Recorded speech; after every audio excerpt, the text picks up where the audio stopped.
Assalamualaikum warahmatullahi wabarakatuh. Kembali dengan saya, Tantina. Kita hari ini akan membahas tentang teori risiko dan pendapatan di chapter 3 buku Imade Sudana tentang manajemen keuangan perusahaan.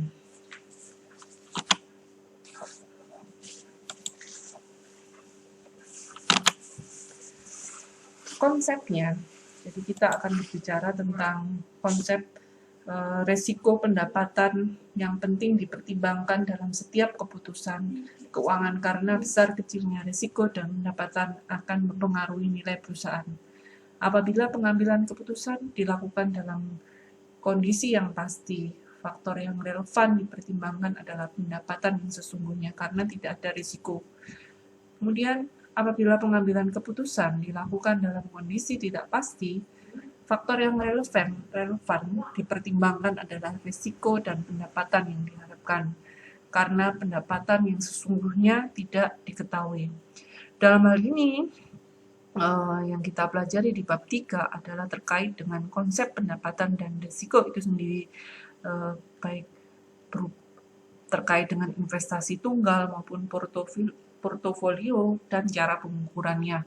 Kemudian sikap investor terhadap risiko tersebut, kemudian pembentukan portofolio yang efisien dan portofolio yang optimal, kemudian terkait dengan CAPM, Capital Asset Pricing Model, dan diversifikasi investasi dan implikasinya terhadap risiko.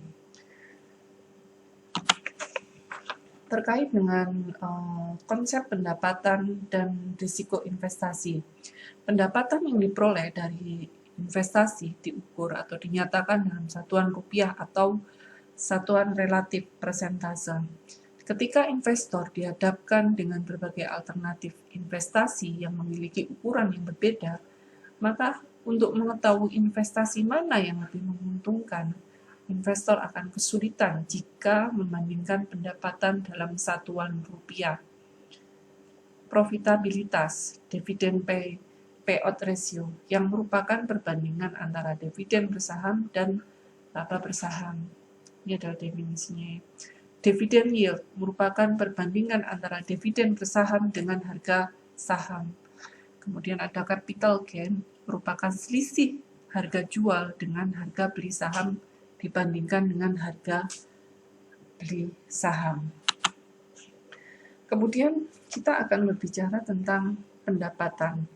Terkait dengan pendapatan, di sini ada yang dinamakan dengan dollar return. Itu merupakan pendapatan investasi yang besarnya dinyatakan dalam satuan dolar atau rupiah, seperti dividen persen, dividen saham. Kemudian ada percentage return, yaitu merupakan pendapatan investasi yang besarnya dinyatakan secara relatif atau persentase. Kemudian juga ada holding period return, yang merupakan pendapatan yang diperoleh atau diharapkan diperoleh investor yang melakukan investasi dalam jangka waktu tertentu, baik itu harian, mingguan, bulanan, triwulan, maupun semesteran maupun tahunan.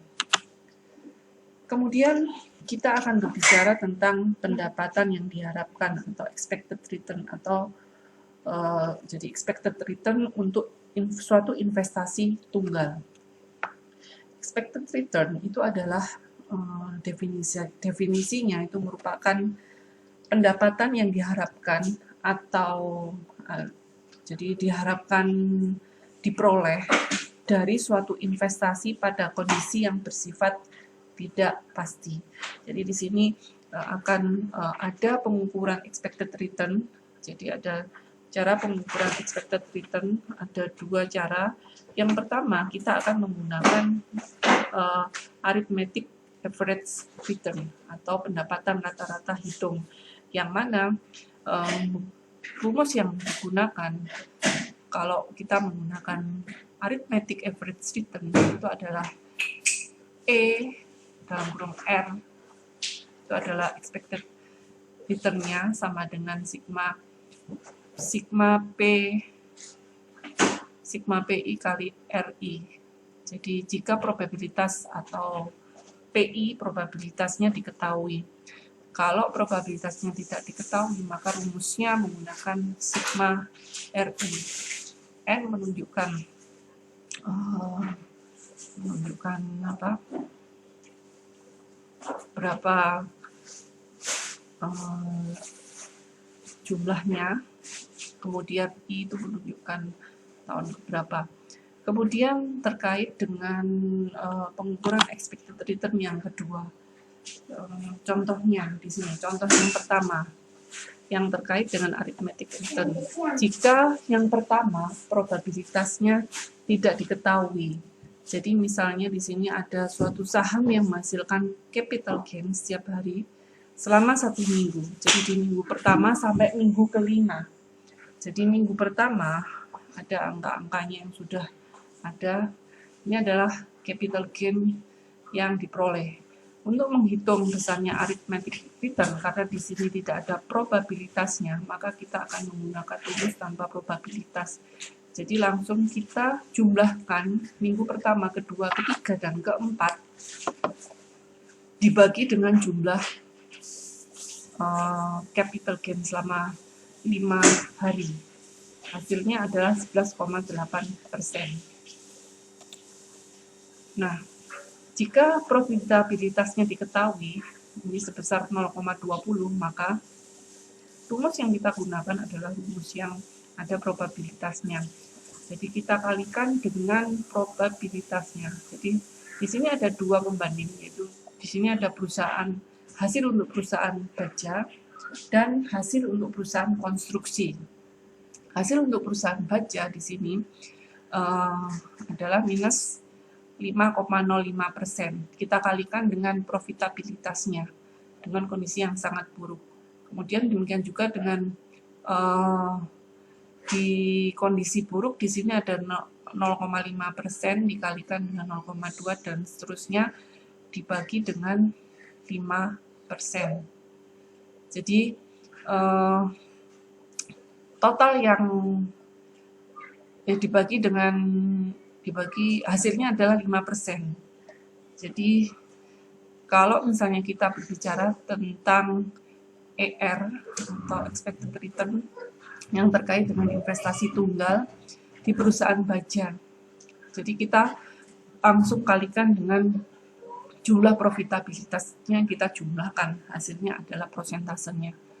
Kemudian demikian juga berlaku untuk perusahaan yang konstruksi. Perusahaan konstruksi di sini expected return-nya itu adalah 14% dengan cara yang sama. Kita kalikan dengan profitabilitasnya. Kemudian pendapatan yang diharapkan masih expected return untuk investasi tunggal. Cara yang kedua adalah menggunakan pendapatan rata-rata geometrik atau geometric average return. Jadi di sini merupakan pendapatan rata-rata majemuk yang diperoleh per periode tertentu selama beberapa periode. Rumus yang digunakan adalah ini. Ini bisa Anda lihat di buku ya. Jadi perhitungannya tinggal memasukkan jumlah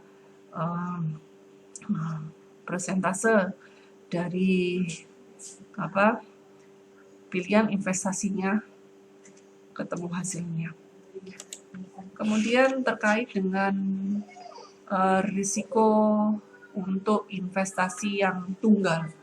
Jadi risiko suatu investasi diartikan sebagai variabilitas hasil investasi yang sesungguhnya terhadap hasil investasi yang diharapkan. Besar kecilnya risiko untuk investasi tunggal dapat diukur dengan varian atau standar deviasi.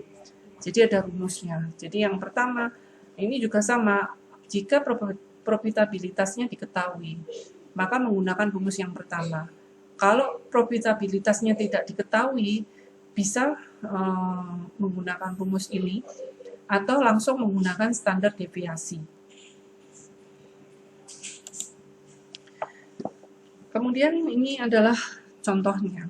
Jadi contohnya, kalau misalnya tadi kan perusahaan baja dan perusahaan konstruksi, dan masing-masing kita masukkan rumusnya. Kalau menggunakan yang ada profitabilitasnya, maka langsung dikalikan dengan profitabilitasnya. Jadi ada pengurangan ini ya, perusahaan bajanya. Kemudian hasilnya adalah 0,0054 atau kemudian standar deviasinya dari hasil ini varian ini jadi ketemu yang namanya 7,38%. Dengan cara yang sama di perusahaan konstruksi itu juga caranya sama, ketemunya adalah 14,8%. Kemudian sikap investor terkait dengan risiko. Yang pertama adalah risk taker. Jadi risk taker itu merupakan sikap seorang investor yang berani mengambil risiko. Jadi investor yang demikian itu berani melakukan investasi sekalipun risiko yang ditanggung itu lebih besar daripada hasil yang diharapkan. Kemudian yang kedua, indifferent to risk.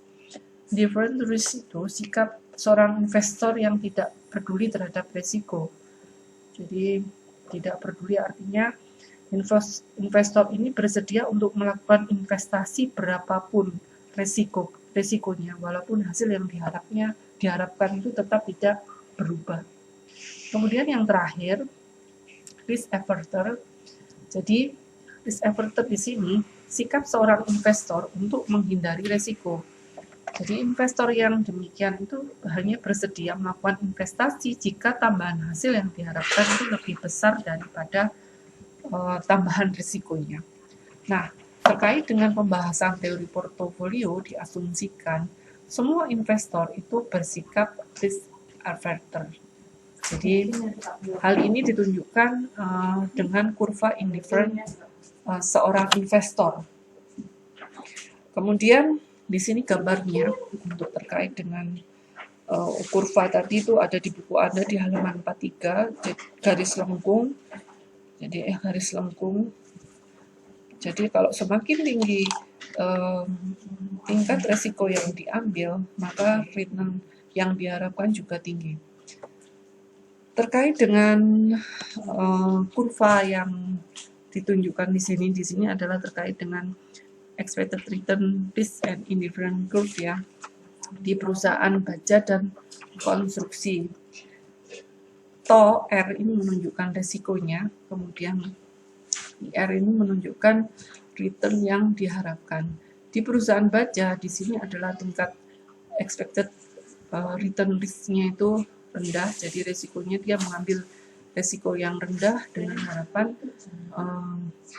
dia tidak menanggung kerugian yang besar, tetapi jumlah return yang diharapkan juga nggak sebesar di perusahaan konstruksi yang mengambil risiko yang lebih tinggi dengan harapan dia memperoleh return yang lebih tinggi juga.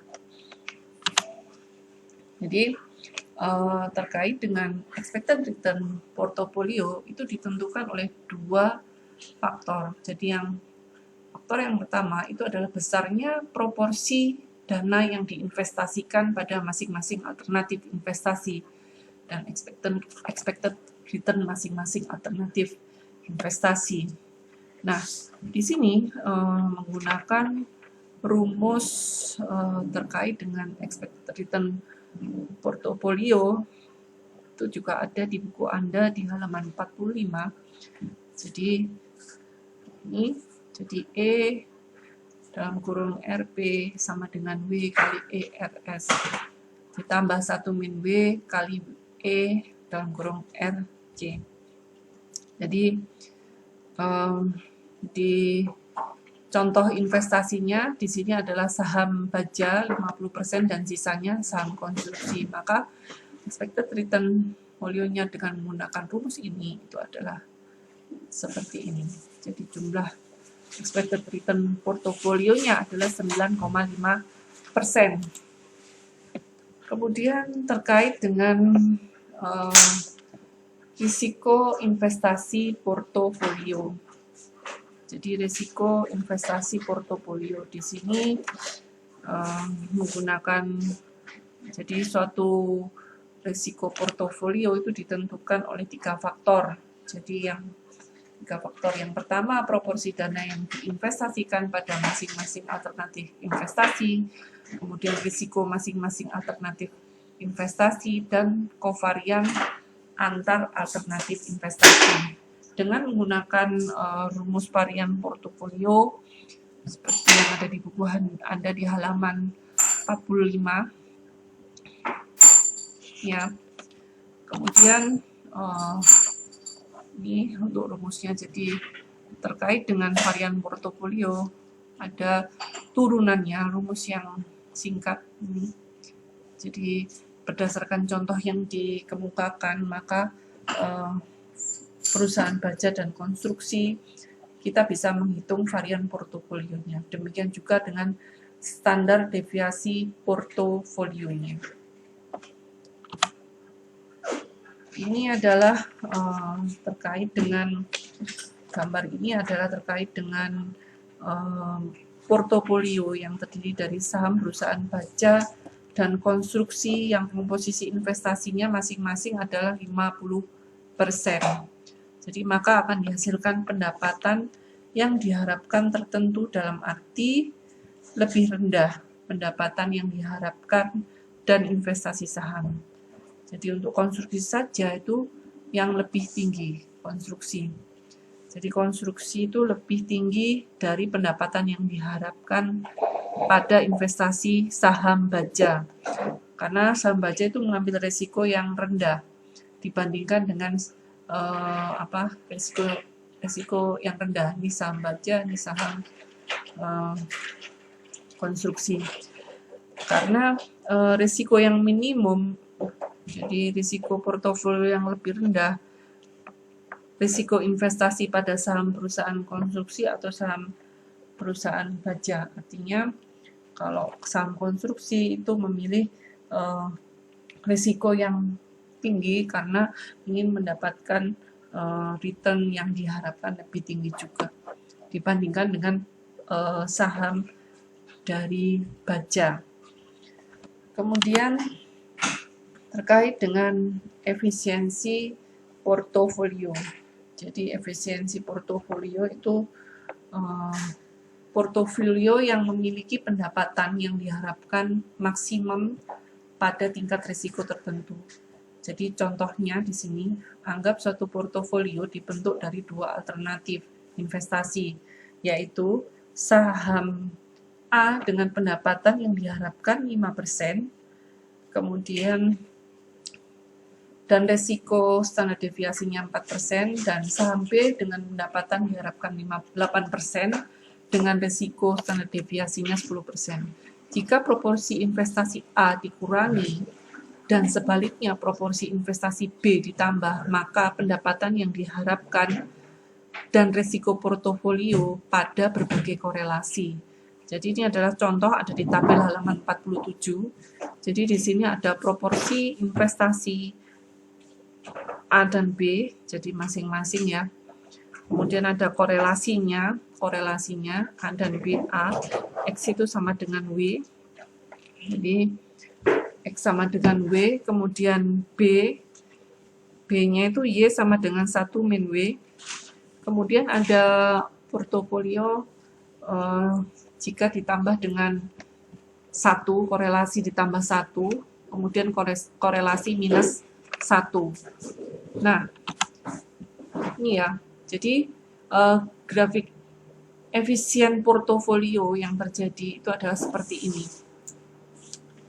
Jadi di sini adalah menunjukkan risiko yang diharapkan atau risikonya. Kemudian yang E itu bukan risiko yang resiko, tingkat resiko yang akan terjadi. Kemudian yang di sini adalah tingkat return yang diharapkan.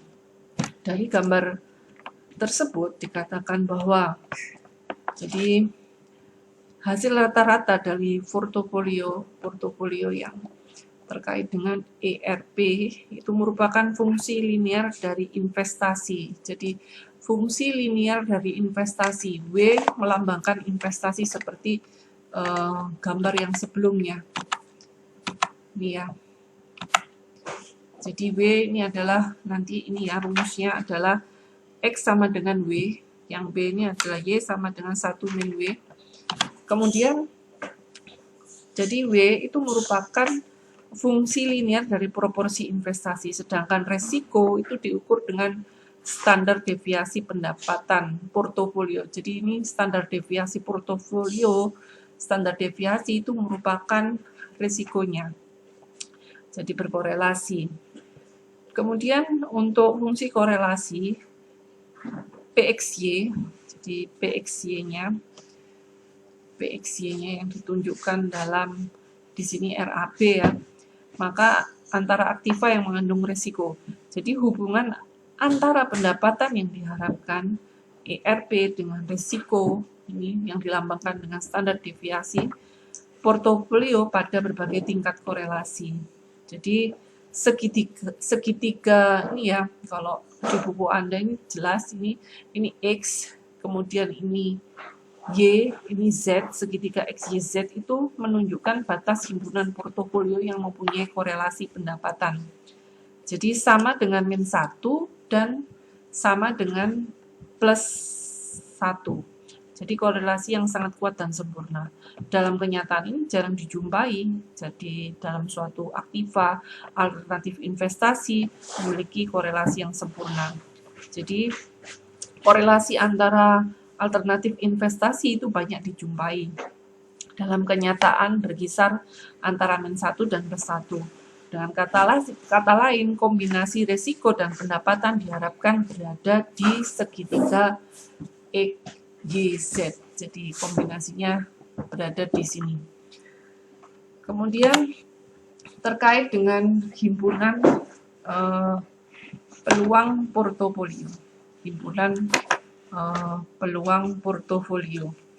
Jadi himpunan peluang portofolio di sini digambar kalau di buku Anda itu ada di halaman 48, maka portofolio yang berada di sepanjang garis C dan D itu merupakan portofolio yang efisien.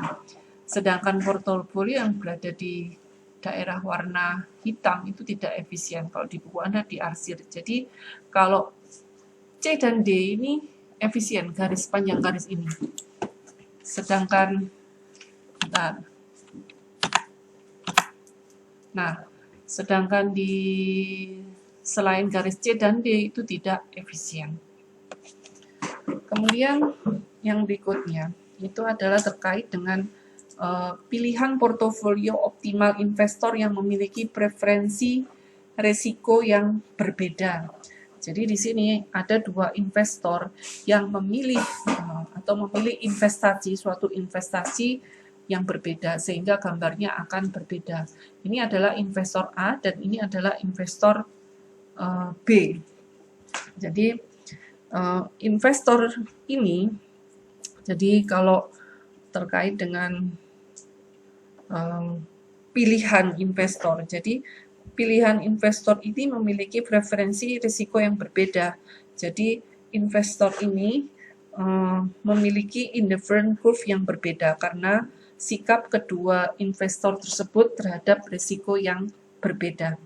Jadi kondisinya, jadi investor itu menghadapi himpunan peluang risiko pendapatan yang sama, tetapi portofolio optimal yang berbeda. Jadi kalau investor A di sini itu lebih suka risiko yang rendah, konsekuensinya itu memiliki pendapatan yang juga rendah.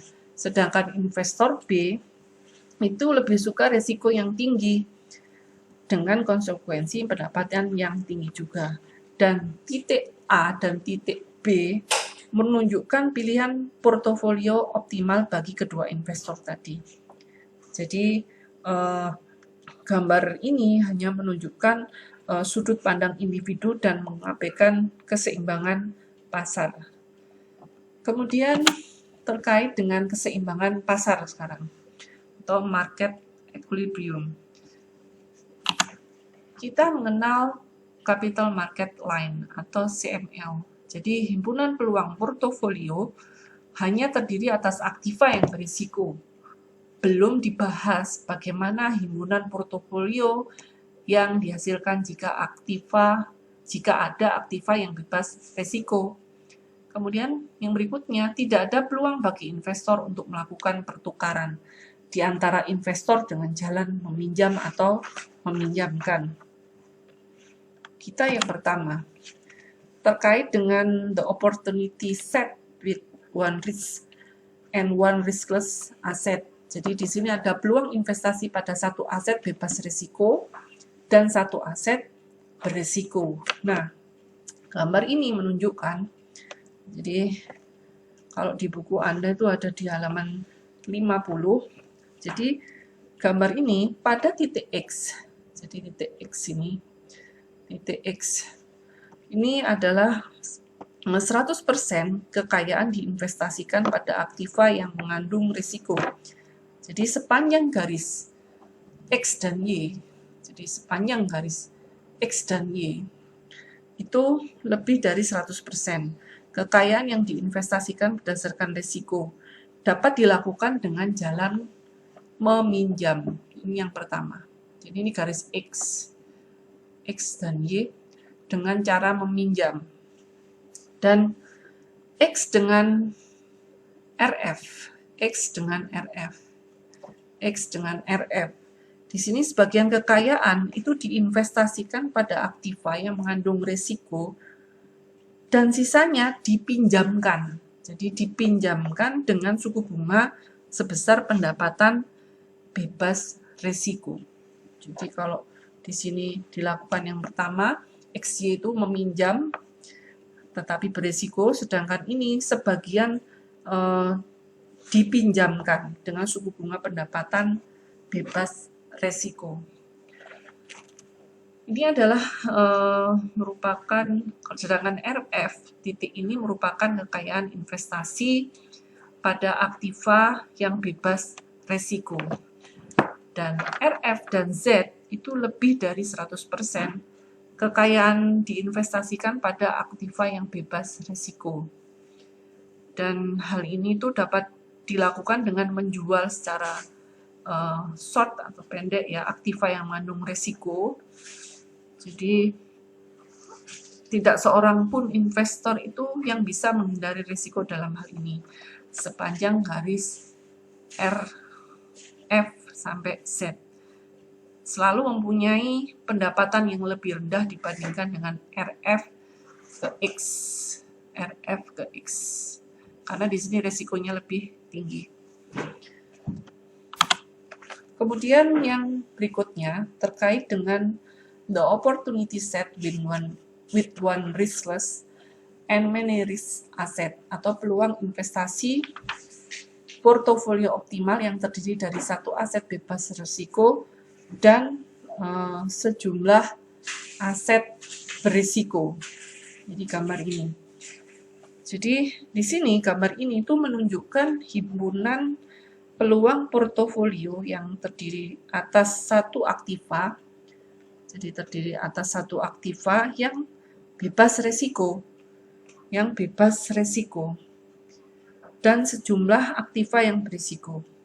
Dan investor itu menghindari risiko dan akan lebih menyukai portofolio yang ada di sepanjang garis RF ke Y.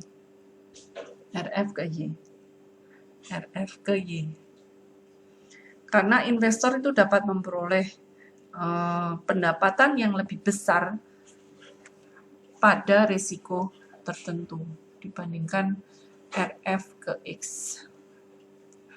Sedangkan portofolio M itu memberikan tingkat pendapatan yang diharapkan paling tinggi pada tingkat risiko tertentu.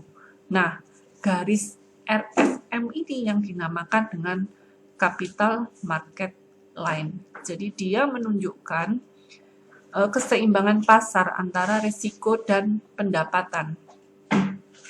Jadi karena ada peluang bagi investor untuk meminjamkan dan meminjam pada tingkat bunga sebesar risk-free rate.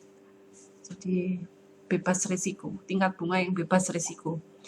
Jadi kondisi keseimbangan pasar, semua investor akan memilih portofolio yang optimal dari kombinasi aktiva yang bebas resiko RF ini, dan portofolio berisiko M. Jadi ini juga ditunjukkan di gambar 310 kalau di buku Anda, halaman 51. Ini adalah contoh portofolio yang optimal dari kombinasi aktiva yang berisiko, bebas risiko, dan portofolio yang berisiko.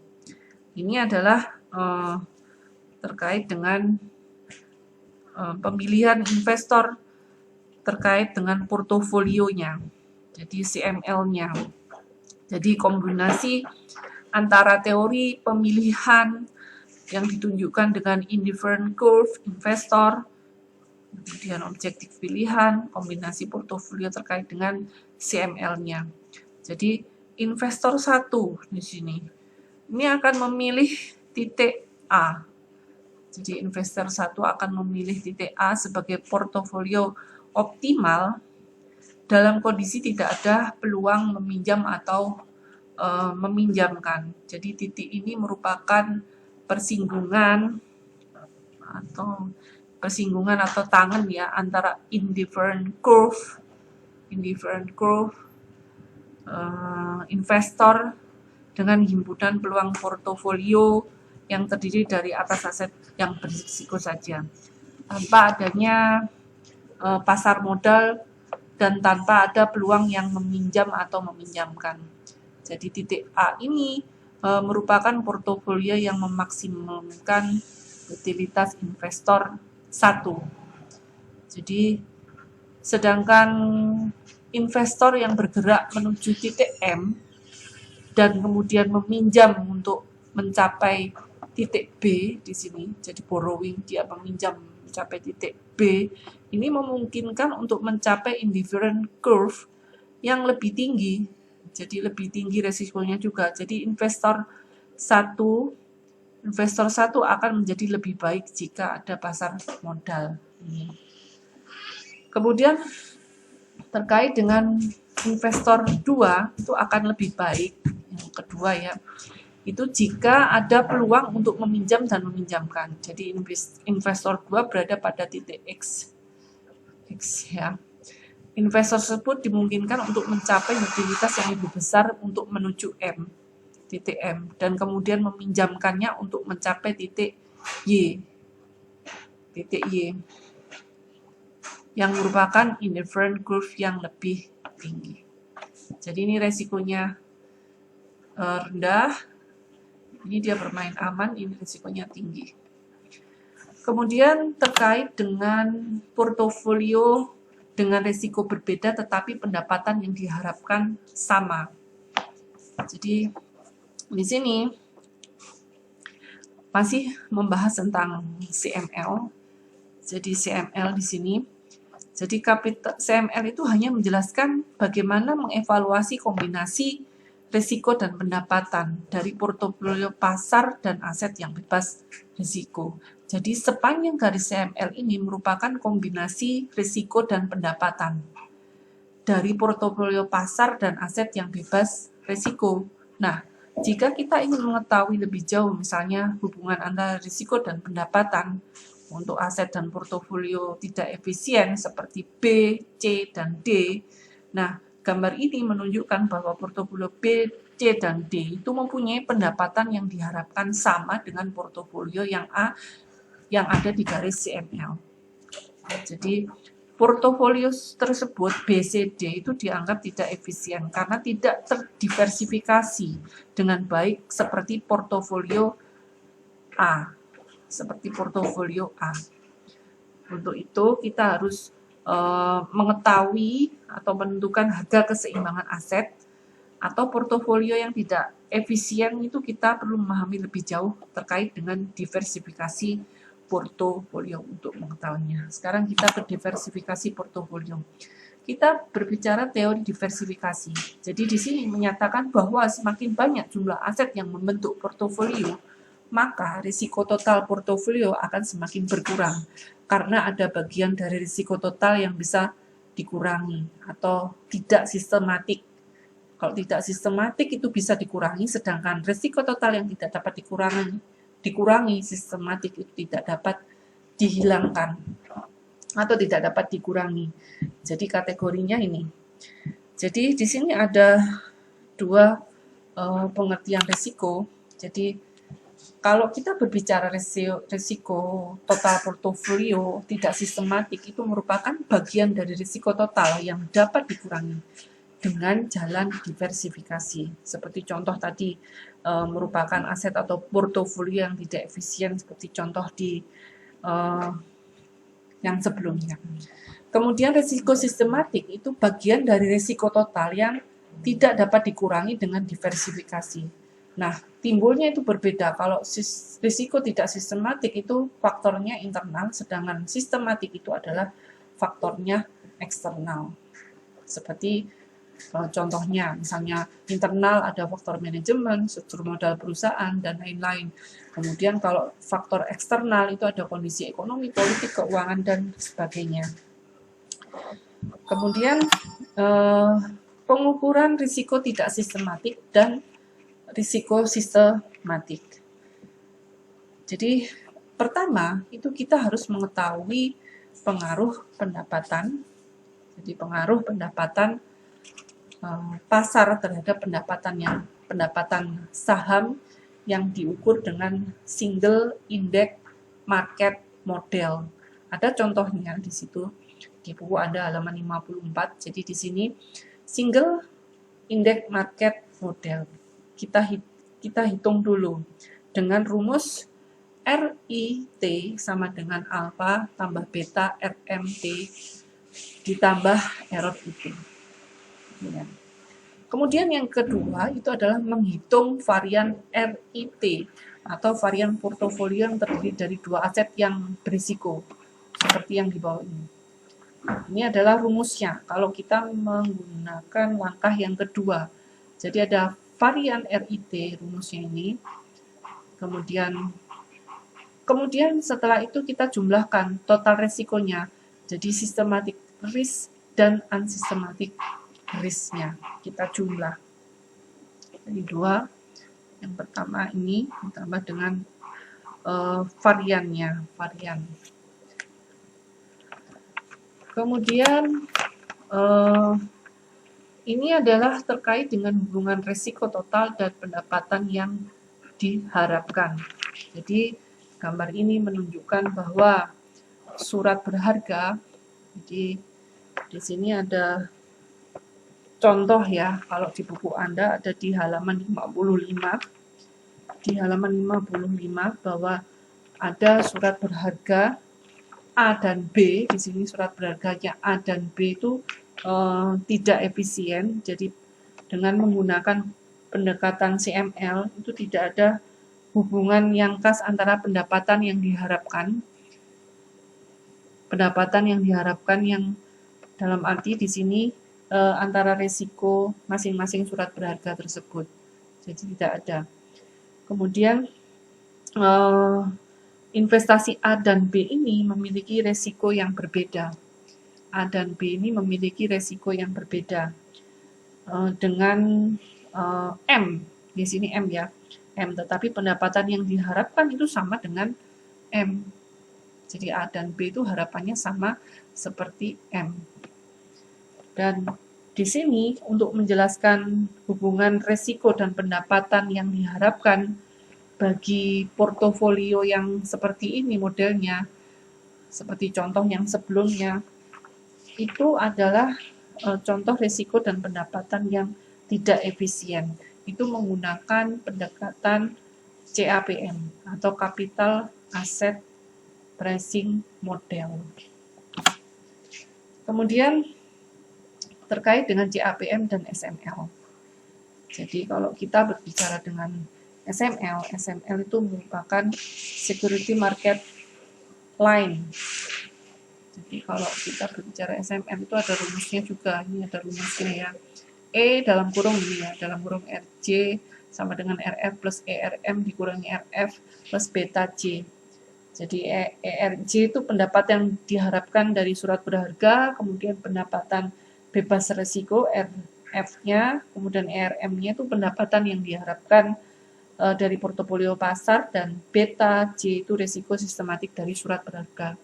Nah, perbandingannya antara CML dan SML, kalau SCML itu hanya bisa dipergunakan untuk menjelaskan hubungan antara risiko dan pendapatan yang diharapkan bagi surat berharga yang sifatnya efisien saja. Sedangkan CAPM itu digunakan untuk portofolio yang tidak efisien. Nah, letaknya SML di mana?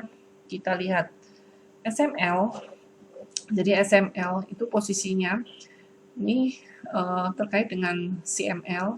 Jadi CML itu jadi digambar di buku Anda di 314 halaman 56.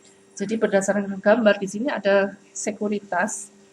Sekuritas kalau di buku Anda ABC ya, kalau di sini BCD memiliki resiko total yang berbeda, tetapi memiliki resiko sistematik yang sama dengan sekuritas A. Jadi sekuritas A. Jadi oleh karena itu sekuritas ABCD itu memiliki pendapatan yang sama besarnya dengan sekuritas A. Jadi letak security market line itu adalah karena diharapkan memiliki pendapatan yang sama besarnya seperti yang dimiliki oleh sekuritas A, M. Jadi satu garis. Dianggap satu garis. Itu SML. Kemudian terkait dengan aplikasi capital market pricing model. Jadi yang pertama itu kita akan menghitung risiko sistematik portofolio. Jadi salah satu manfaat CAPM itu adalah menghitung beta portofolio dari surat-surat berharga atau aset atau beta P yang merupakan rata-rata tertimbang beta masing-masing surat berharga dengan rumus sebagai berikut. Beta P sama dengan sigma WI B1. WI itu terkait dengan proporsi investasi pada surat berharga, kemudian N itu jumlah surat berharga dalam satu portofolio. Ini adalah contohnya. Misalnya perusahaan baja memiliki total aset 100 juta, betanya 1,5. Digabungkan dengan perusahaan konstruksi yang memiliki total aset 50 juta dan betanya 0,7. Jika tidak ada sinergi, nilai kedua perusahaan tersebut adalah 150 juta dengan beta sebesar, dihitung. Jadi BP, WS beta S plus WC beta C. Di 100 bagi 150 juta dikalikan 1,5 ditambah 50 juta dibagi 150 kali 0,7 hasilnya adalah 1,23 nilai beta sinergi kedua perusahaan tersebut.